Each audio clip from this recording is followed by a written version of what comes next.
Hello and welcome. I'm David McClung, President of Baxter Publishing, Canadian Travel Press in Canada. As a global media sponsor, I'm delighted to recognize and acknowledge Travel Industry Association of Canada and Charlotte Bell, the President. I'm pleased that Charlotte Bell is here to accept the award, and thank you again for taking the time, Charlotte. And please, like to hear a few words from you. Thank you so much. It's really a pleasure to be here. And I want to start by thanking WTM for this prestigious award and this prestigious honor.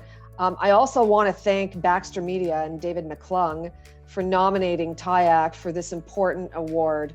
We've been privileged to work in partnership with Baxter and David for a number of years, including our work together at Canada's annual preeminent travel trade show, Rendezvous Canada.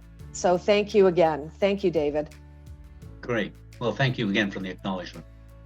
So Charlotte, it's been a turbulent year, to say the least, globally, and you've been very, very active in Canada and internationally.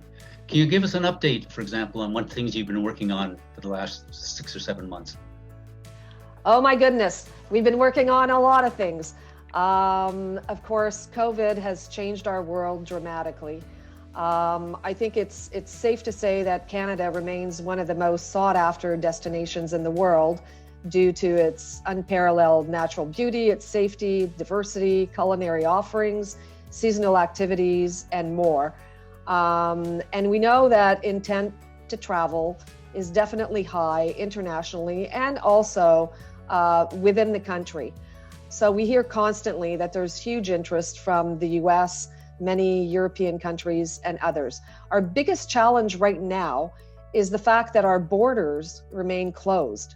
And this started in March. And if you looked at our international travel data, you would see that since March, actually, visitation internationally has gone down by 98.5%. And I don't think that's going to move or it's going to change until the borders reopen. And that just happens to be the biggest challenge that we're dealing with right now. So we've been working very hard with our industry, with our stakeholders, with other partners, through a variety of associations who all want to see the travel economy start again. And, you know, we've worked on a number of programs and support proposals to get the government to support this industry because, as we know, tourism was the first hit, the hardest hit, and it's going to be probably the last to recover. I know that you've been very active with other associations, federally, provincially, to make sure the government realizes that travel and hospitality is truly an essential service, is truly important to the economy, and reinforcing that. You've had some successes there too, in terms of the recent federal budget. Well, they actually have not announced a budget. What they announced 2 weeks ago was the speech from the throne. And in that case, the government was very, very clear that they were making the hardest hit businesses a priority. And they spoke of tourism and travel and the importance of this to the economy and to jobs. And we were asking, of course, we had formed a coalition with the Hotel Association of Canada, and we had more than 50 different businesses sign on to the coalition, which was the hardest hit. And we actually have a website called hardesthit.ca where people can sign on and send a note to their MP and ask for support. So this was a huge win for the industry.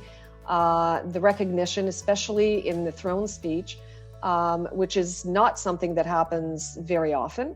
And now we know that the government is back at work looking at a fiscal update that will come out perhaps in several weeks, a couple of months, and a new federal budget. And we are confident that we've done a good job outlining the importance of this sector for the economy, for jobs, for Canadians. And we're hopeful that this will be a big part of the next federal budget whenever this becomes announced. You also, for example, are being very proactive in the marketplace about your summit coming up in a few weeks. And of course, going forward, looking at next year, Rendezvous Canada, which is Canada's most successful inbound show. And you're nimble enough to be able to now navigate that and try to change how people will interact. Exactly.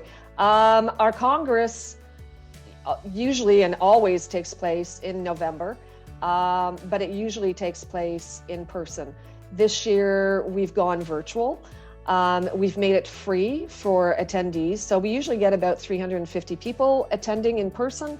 And this year, we already have more than 850 people who've registered. So we have a great program, a great lineup coming up.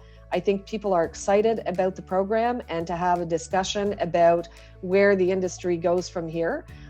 We've invited our minister, the Minister of Tourism. She's actually the Minister of Economic Development, Mélanie Joly, to say a few words. And we're looking forward to having everyone join us. And of course, RVC, which is Rendezvous Canada, the largest trade show in Canada, is scheduled to take place in May. And this may be a combination of something live, in person, and virtual also. But we're still working with Destination Canada, our partner, in terms of organizing that and making sure that we can welcome people and that they're able to take full advantage of the opportunity to meet up with people, whether it's virtually or in person or both. And finally, Charlotte, can you tell us what the three biggest major issues you'll be addressing in the next 12 months? Thank you for asking that question. 12 months seems like a very long time away. And I think that we'd like to see some action on these issues a little bit faster than the next 12 months. Certainly easing border restrictions internationally and within our own country, within the provinces, so people can move freely across the country would be a top priority. I think part of that would be safe travel with countries and regions who meet certain safety protocols and have lower COVID numbers in those travel zones. So that would be the first priority, and I think that would go a long way in helping the country and the tourism sector be able to rebound. The second thing I would say, and these are all very, very close in terms of priorities, I think rapid testing and at every point in entry point in Canada is going to be extremely important, as well as contact tracing. I think that in order to be able to restart the visitor economy, we need to have some certainty about where we are on rapid testing. And we know that in the last few days, the government actually approved, Health Canada actually approved rapid testing in Canada. So we're just waiting to see how long it's going to take to put this in place so that we can take advantage of that. So we're very, very excited about that. And if I haven't said it already, I think that this is definitely a game changer for this sector. And then the other thing we need is public figures, health, political authorities. We need them to encourage travel and explain safety measures to build consumer confidence. I think consumer confidence is going to become a top priority. We know that there's a lot of interest, there's a lot of pent-up demand. People want to get out, they want to travel, but they want to know that it's safe, and they want the right people to tell them that, and people they trust. And so politicians, health authorities, and public figures that they are very familiar with, they want to hear that message over and over and over again, and not hear a message from politicians saying stay in your house or else you're going to die. I think they want to hear what measures are in place. They want tips in terms of what do you do if you're going to travel, and I think that's going to be extremely important, and I think it has to be a top priority. So those would be my top three things. They're all of course we've asked for a number of mechanisms to support the industry, like the wage subsidy. We've asked for more liquidity to help businesses stay afloat and continue to operate, and that sort of thing. And those things are extremely important. But certainly the border restrictions, the safe travel, rapid testing, and consumer confidence, I think, are going to be extremely important in the coming weeks, the coming months, the coming days. So I don't even want to say for the next 12 months. I would say we want this to start happening right now. Well, Charlotte, thank you for your time, and really thank your enthusiasm, and your entire group of men and women who work for you are very committed to the travel and hospitality industry. On behalf of all of us, I'd like to present you with this certificate. Wow. Thank you so much. Well, congratulations to you all. I share this with the entire team and our board of directors. I'm sure everybody's absolutely thrilled. They're thrilled about the award, and they're going to be thrilled to see this. So thank you. We do appreciate it. My pleasure.